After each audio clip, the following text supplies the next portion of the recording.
믿음의 사람 시리즈 오늘은 8번째 시간으로 오늘은 믿음의 사람 사라를 함께 살펴보며 은혜를 나누기를 원합니다. 여러분, 우리는 살아가면서 수많은 불가능을 만나요. 질병 때문에 불가능해 보이는 일도 있습니다. 경제적인 문제 때문에 포기해야 할 것 같은 일도 있습니다. 가정의 문제, 자녀의 문제, 인간관계의 문제도 있습니다. 우리 사람은 현실을 보고 판단합니다. 그러나 믿음은 현실 너머에 계신 살아계신 하나님을 바라봅니다. 오늘 히브리서 11장에 등장하는 믿음의 사람 사라는 바로 그러한 사람입니다. 사실 사라는 원래 믿음의 영웅처럼은 보이지를 않습니다. 오히려 하나님이 아들을 주신다는 그 말씀을 들었을 때 웃었던 사람, 의심했던 사람입니다. 그런데 하나님은 그런 사라를 히브리서 11장 이 믿음의 장에 함께 포함시켜 주셨습니다. 본문 우리가 11절을 다시 한번 보실까요? 이 11절에는요, 여러분, 아브라함에 대해서는 전혀 기록이 되어 있지를 않습니다. 주석을 보면은 11절을 가지고도 누가 주어인가 이런 논쟁들, 견해들이 다 다릅니다. 저 개인적으로는 11절을 볼 때는 사라가 주어, 즉 사라가 주인공인 것에 저는 동의를 합니다. 하나님의 말씀을 처음에는 온전히 신뢰하지는 못했지만 사라 역시 믿음의 사람으로 소개됩니다. 왜일까요? 결국 사라는 자신의 한계를 바라보는 사람이 아니라 하나님의 약속을 바라보는 사람으로 변화되었기 때문입니다. 여러분, 반복된 한계 앞에서 주저앉으면 결국 한계가 나의 인생의 이 경계선이 되는 거예요. 이 한계를 넘지 않으려고 합니다. 우리는 그러나 믿음으로 현실의 벽을 뚫고 지나가야 합니다. 하나님은 우리의 믿음을 통해 지금도 오늘도 내일도 역사하십니다. 오늘 말씀을 통해 사라를 보면서 불가능을 가능으로 보는 믿음이 무엇인지 함께 살펴보며 은혜를 나누기를 원합니다.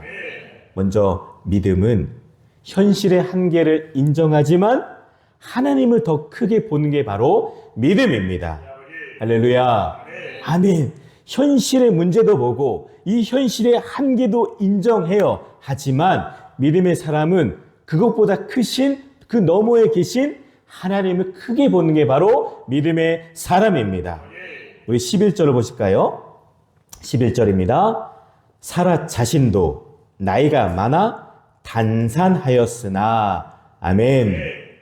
오늘 성경은 사라의 현실을, 사라의 모습을, 사라의 문제를 숨기지를 않죠.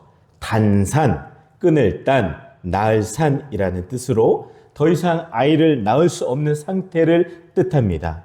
사라는 이미 여자로서의 생산 능력이 끝난 상태였습니다. 로마서 4장 19절은 또한 이렇게 설명합니다. 그가 100세나 되어 자기 몸이 죽은 것 같고 사라의 태가 죽은 것 같음을 알고도 라고 분명히 명시합니다. 죽은 것 같다, 이 표현은 단순히 나이가 많다라는 뜻이 아닙니다. 인간적으로 볼 때는 더 이상 가능성이 없다는 의미입니다. 창세기 17장을 보면은 사라는 90세였어요. 인간적으로 완전히 끝난 상황입니다. 의학적으로도 불가능, 상식적으로도 불가능해요. 그래서 하나님께서 사라에게 아들을 주시겠다라고 말씀하셨을 때 사라도 웃었고 여러분 아브라함도 웃었습니다. 창세기 18장 12절입니다. 내가 노쇠하였고 내 주인도 늙었으니 내게 무슨 즐거움이 있으리요? 라고 성경은 말해요. 사라는 누구보다 자신의 현실을 잘 알고 있었습니다. 여자로서 자신이 아이를 낳을 수 없다라는 사실을 이미 몸으로 느끼고 있었어요. 그래서 처음에는 이 하나님의 말씀보다 하나님의 약속보다 현실을, 나의 몸을, 나의 상황을 더 크게 보게 되는 겁니다. 그런데 중요한 것은 사라가 거기에서, 그 자리에서 머물지 않았다라는 것이에요. 처음에는 현실을 보았지만 결국에는 약속하신 하나님을 바라보게 되었습니다. 이것이 믿음입니다. 여러분, 사실 우리도 그렇지 않습니까? 에휴, 이 나이에 무슨. 저희 장인 어른은 71살이세요. 70세 근데 위 목사가 되셔가지고 힘든데 태국 선교사로 계신데 파타이 한인교회 담임 목회를 하고 계세요. 저희다 말렸어요. 아버지 안 하셔도 돼요. 지금도 충분하세요. 아버지 10년 넘게 태국 선교사로 해 오신 것도 감사해요. 근데 아버지는 한인교회를 맡으셨더라고요. 계속 기도해 드리고 있습니다. 이 나이 무슨. 여러분, 우리는 그거 많이 생각하잖아요. 70인데 나 목회 안 할 거야. 여러분, 이런 생각들이 많습니다. 지금 상황에서 어떻게 해요? 이미 늦었어. 난 안 될 거야. 이것이 인간의 생각이죠. 우리도 살아가면서 수많은 한계 앞에 서게 됩니다. 저도 마찬가지입니다. 실패를 경험하고 좌절을 경험하고 반복해서 벽에 부딪히다 보면 어느 순간 나 스스로 한계선을 쫙 긋습니다. 나는 여기까지야 하면서 포기합니다. 나는 원래 안 되는 사람이야. 이 문제는 해결될 수 없어 하며 경계선을 쫙 긋습니다. 그런데요, 문제보다 더 무서운 것은 실제 한계가 아니라 한계를 절대적으로 받아들이는 마음이 더 무서운 것입니다. 여러분들 알고 있는 이런 이야기가 있습니다. 벼룩입니다. 벼룩은 자신의 몸집에 비해 놀라울 정도로 높이 뛸 수 있다고 합니다. 1m 이상도 뛴다고 합니다. 그런데 투명한 비커 안에 벼룩을 넣고 뚜껑을 덮어두면 계속 뛰다가 이 천장에 부딪힙니다. 그렇게 반복해서 부딪히다 보면 나중에는 뚜껑을 열어놓아도 벼룩은 더 이상 그 컵 높이 이상 뛰지 않는다고 합니다. 실제로 사실 여부를 떠나 이 예화가 주는 교훈은 분명하죠. 반복된 실패와 한계가 우리의 사고방식을 제한할 수 있다는 것입니다. 우리도 마찬가지입니다. 계속되는 실패와 좌절 속에서 믿음의 사람인 우리들도 스스로 이 포기하고 한계선을 긋고 그저 그 울타리 안에서만 살아가려고 합니다. 심지어 하나님을 믿는, 크시고 전능하신 하나님을 믿는 사람들조차도 기도할 때 자신이 정해놓은 그 경계선 안에서만 작게 기도하는 사람들이 사실 많습니다. 그러나 하나님은 우리의 한계선 안에 갇혀 계신 분이 아닙니다. 여러분, 왜 믿음이 필요할까요? 바로 그 한계선, 나의 한계를 뛰어넘기 위해서 믿음이 필요합니다. 믿음은 내 능력을 믿는 것이 아닙니다. 믿음은 하나님의 능력을 신뢰하는 것입니다. 믿음은 현실을 바라보는 눈을 바로 크신 하나님을 향하여 돌리는 것이 바로 믿음입니다. 사람의 계산으로는 답이 나오지 않을 때가 참 많죠.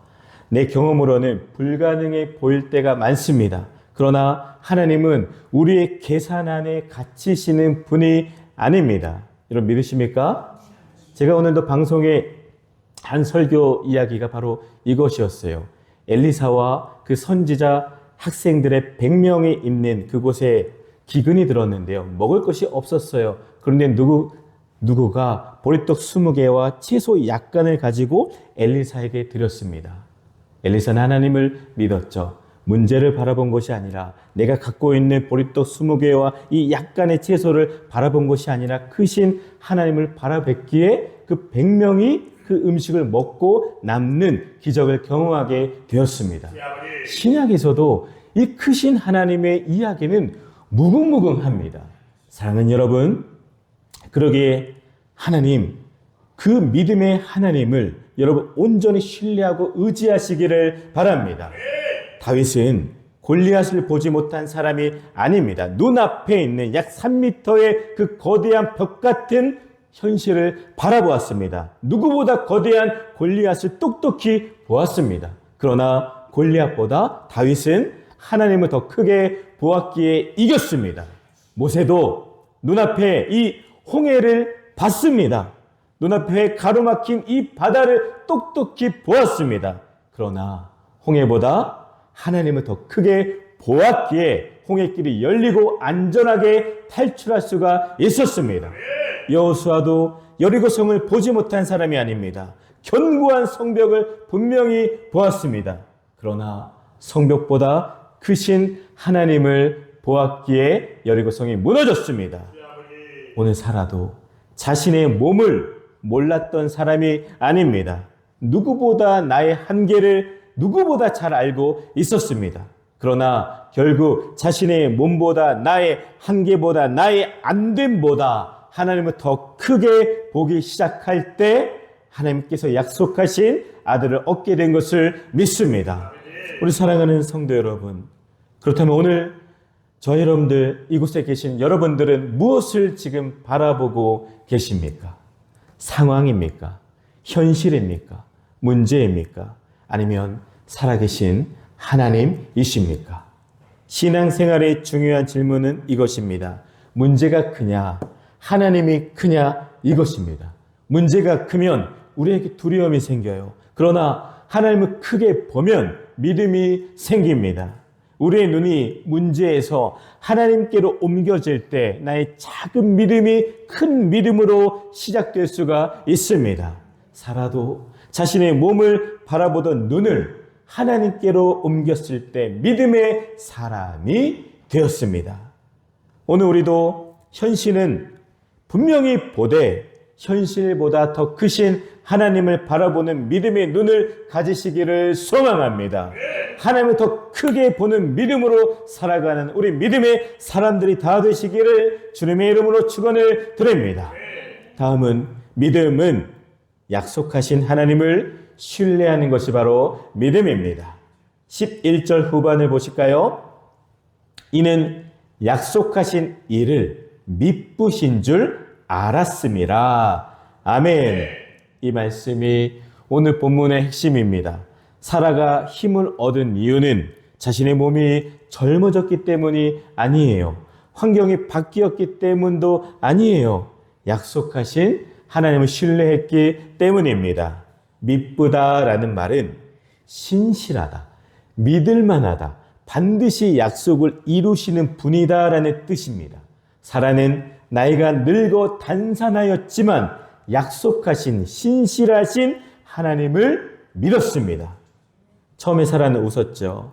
자신의 몸을 바라보았기 때문에 말도 안 되니까 웃었어요. 자신의 현실을 바라보니까 하나님의 말씀이 귀에 안 들어오는 거예요. 그러나 시간이 흐르면서 사라의 시선은 나의 몸에서 하나님께로 옮겨졌습니다. 그리고 마침내 약속하신 그 나에게 아들을 주시겠다고 말씀하신 하나님은 미쁘시다, 신실하다, 믿을만하다, 이러한 사실을 깨닫게 되었습니다. 사라는 깨달았어요. 내 몸은, 내 육체는 믿을 수 없지만 하나님은 믿을 수 있다. 할렐루야. 아멘. 이것이 여러분 믿음입니다. 믿음은 내 능력을 믿는 것이 아니라 하나님의 약속, 하나님의 신실하심을 믿는 것이 믿음입니다. 여기서 우리가 놓치지 말아야 할 중요한 사실이 있습니다. 사라가 믿은 것은 단지 아들을 주신다라는 약속 자체가 아니었어요. 사라는 약속보다, 아들보다 약속하신 하나님을 믿었습니다. 약속은 상황에 따라 흔들리는 것처럼 보일 수가 있어요. 그러나 우리 하나님은 절대로 흔들리지 않으십니다. 믿음은 무엇을 받느냐의 문제가 아니라 누구를 믿느냐의 문제입니다. 아브라함과 사라는 하나님의 약속을 받고 무려 25년을 기다렸습니다. 하나님은 75세의 아브라함에게 자손을 약속하셨는데요. 이삭은, 아들은 100세가 되었을 때 태어났습니다. 25년 동안 하나님의 약속에 대한 성취는 우리 눈에 보이지를 않죠. 눈에 보이는 변화도 없습니다. 오히려 세월이 흐를수록 사라의 육신은, 아브라함의 육신은 더욱더 늙어갔습니다. 인간적으로 보면은 약속은 점점 더 멀어지는 것처럼 보였습니다. 이런 상황이라면 저도 그럴 것 같아요. 대부분의 사람들은 조급해집니다. 기다리기보다 내가 무언가를 해야 할 것만 같고 인내하기보다는 세상적인 방법을 찾고자 노력했을 겁니다. 그래서 사람은 현실의 벽에 부딪히면 하나님의 방법보다 인간적인 방법을 선택하려고 합니다. 믿음의 자리를 인간적인 대안으로 대신하려고 합니다. 아브라함과 사라도 마찬가지였죠. 기다림이 길어지니까 하나님의 약속보다 자신의 방법을 의지하기 시작했습니다. 그러니 종 엘리에셀을 상속자로 세우려고 했고 여종 하갈을 통해 자손을 얻으려고도 했습니다. 믿음이 약해질 때 사람은 하나님의 방법보다 이처럼 자신의 방법을 붙잡습니다. 그러나 우리의 대안이 하나님의 약속을 대신할 수는 결코 없습니다. 창세기 16장과 17장 사이에는 13년의 침묵의 시간이 기록이 되어 있습니다. 하나님께서 그들에게 말씀하지 않으시는 것처럼 보였던 그 시간도 하나님은 아브라함이 자신의 방법과 하나님의 방법이 얼마나 다른지를 배우는 시간이었을 것입니다. 그 시간 동안 아브라함은 인간의 계획이 아니라 하나님의 약속이 이루어진다는 사실을 배워갔을 겁니다. 그리고 마침내 하나님은 다시 나타나셔서 약속을 확인해 주셨고 말씀하신 대로 아들 이삭을 주셨습니다. 사랑하는 여러분, 우리 하나님은 자신의 약속을 결코 잊지 않으십니다. 사람은 약속을 잊어도 하나님은 잊지 않으십니다. 사람은 포기해도 하나님은 포기하지 않습니다. 사람은 능력이 부족해도 하나님은 부족함이 없으십니다. 오늘 우리도 이것을 기억해야 합니다. 믿음의 삶에서 기다림, 이 기다림은 매우 중요합니다. 어쩌면 기다림 자체가 믿음일 수가 있습니다. 하나님께서 약속하신 것을 붙들고 끝까지 기다리는 것이 믿음입니다. 사실 기다림은 믿음의 사람들에게 가장 어려운 과정이기도 해요. 저도 몇 번 간증을 했지만 저 역시 그런 어려운 고난을 통과했고 그 시간을 경험했습니다. 저희 가정에도 참 힘든 시기가 있었습니다. 사실 대한민국 국민이라면 97년 IMF 사건 때 많은 사람들이 힘들어했어요. 저희 가정도 그랬습니다. 그때 하나님께서 기도하시던 저희 어머니에게 반드시 회복시켜 주시겠다라는 약속을 받았다고 당시에 대학교 1학년인 저에게 그렇게 어머니께서 말씀해 주셨어요. 아들아, 하나님께서 반드시 회복시켜 주신다고 말씀하셨어. 저는 그때 안 믿었어요. 에이, 말도 안 돼요, 엄마. 말도 안 돼요. 우리 집은 망했어요. 저는 그렇게 부정적인 사람이었습니다. 그런데요, 그 보이지 않는 하나님의 음성이, 약속이 응답으로 현실로 나타나기까지는 저희 가정에 10년이 넘는 시간이 흘렀습니다. 그 시간 동안 현실만 보면 낙심할 수밖에 없죠. 그러나 하나님은 저희 가정에 대한 약속을 잊지 않으셨고 결국 말씀하신 대로 회복시켜 주셨음을 저는 체험하게 되었습니다. 사랑하는 성도 여러분, 하나님의 약속은 이루어지는데 시간도 달라요. 개인마다 다 다릅니다. 누구는 짧을 수 있고 누구는 길 수도 있습니다. 그러나 결코 실패하지 않습니다. 사라가 힘을 얻은 이유는 젊어졌기 때문도 아니고 상황이 좋아졌기 때문도 아니고 바로 약속하신 일을 믿으신 줄 알았기 때문입니다. 믿음은 내 가능성을 바라보는 것이 아니라 하나님의 신실하심을 바라보는 것입니다. 하나님은 늦으실 수는 있어도 당신의 자녀들을 향한 그 약속을 결코 잊으시는 분이 아니십니다. 그러면 오늘도 약속하신 하나님을 신뢰하며 끝까지 기다리는 믿음의 사람들이 다 되시기를 주님의 이름으로 축원을 드립니다. 마지막으로 믿음은 하나님의 역사를 경험하게 합니다. 11절 보실까요? 사라가 잉태할 수 있는 힘을 얻었으니 라고 말씀합니다. 잉태할 수 있는 힘을 얻었다. 아멘. 저는 이 이 말이 너무나 은혜가 되었습니다. 무슨 의미입니까? 잉태할 수 있는 힘은 사라 자신에게서 나오는 것이 아니죠. 아브라함에게서 나온 것도 아니죠. 즉 하나님께서 주신 힘입니다. 사라는 스스로 불가능을 가능하게 만든 사람이 아닙니다. 하나님께서 불가능한 상황 가운데 역사하셨기 때문입니다. 그러기에 히브리서 기자는 이 사실을 강조하고 있는 거예요. 인간의 상태와 조건이 결정적인 것이 아니다. 인간은 자신의 지혜와 방법으로 문제를 해결하려고 합니다. 그러나 하나님께서 일하시면 인간이 할 수 없는 일도 가능하게 될 줄 믿습니다. 우리는 종종 문제를 분석하는 데 많은 시간을 사용합니다. 물론 현실을 살피고 문제를 분석하는 것도 필요해요. 그러나 인간의 분석만으로는 해결할 수 없는 순간이 있습니다. 잉태할 수 없는 여인이 잉태한 것을 어떻게 과학적으로 설명할 수가 있겠습니까? 보이지 않는 하나님이 내 눈에 보이는 것을 어떻게 우리는 설명할 수가 있겠어요? 하나님의 그 일하심을 어떻게 우리가 증명할 수가 있겠습니까? 여러분, 필요한 것은 계산을 넘어 내 이성을 넘어 그저 하나님을 신뢰하는 믿음입니다. 한계 앞에서 우리에게 필요한 것은 절망이 아니라 믿음입니다. 결국 사라는 자신의 몸을 바라보는 데서 멈추지를 않았습니다. 그녀의 시선은 불가능한 현실에서 가능케 하시는 하나님을 향하여 옮겨지게 되었습니다. 12절을 보실까요? 죽은 자와 같은 한 사람으로 말미암아 하늘의 허다한 별과 또 해변의 무수한 모래와 같이 많은 후손이 생육하였느니라. 아멘. 하나님은 단순히 아들 하나만 주신 것이 아닙니다. 사라는 아들 하나를 원했을 거예요. 그러나 하나님은 한 가정의 기쁨을 넘어 한 민족의 역사를 준비하고 계셨습니다.